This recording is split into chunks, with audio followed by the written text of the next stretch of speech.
नमस्कार, प्रणाम, राम राम. काल झाली रक्षाबंधन.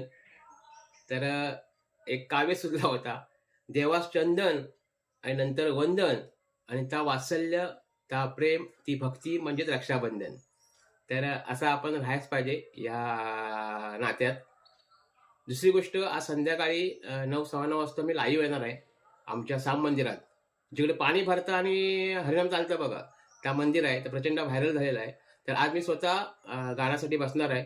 अनेक गाण्यासनी मी चाली लावण्याचा प्रयत्न केला आहे. तर तुमच्यासमोर मी आज सादरीकरण करणार आहे. तर तुम्ही मुद्दाम बघा, आनंद घ्या आणि आमचं मंदिरसुद्धा बघा आणि रात्री असं अहोरात्र म्हणजे 7 दिवस ह्या सप्ताह चालता, हे आमचं भजन चालतं आणि सगळ्यांच्या चेहऱ्यावर प्रसन्नता असताना काय विचारू नका. म्हणजे पूर्वजांनी ही चलाखी केली नाही. या 7 दिवसात कोण दारू पीत नाही, कोण मांसाहार करत नाही आणि हीच प्रचिती आहे. म्हणजे आम्ही वर्षाचा रिफ्रेश होत आहोत. मोबाईल कसं रिफ्रेश करत आहोत, तसं या वर्षभरात आम्ही रिफ्रेश होतो या 7 दिवसात. तर ही परंपरा संस्कृती टिकवायची आहे म्हणून मी आज भजनात बसणार आहे. तर तुम्ही आनंद घ्या भजनाचा. जय हरी विठ्ठल.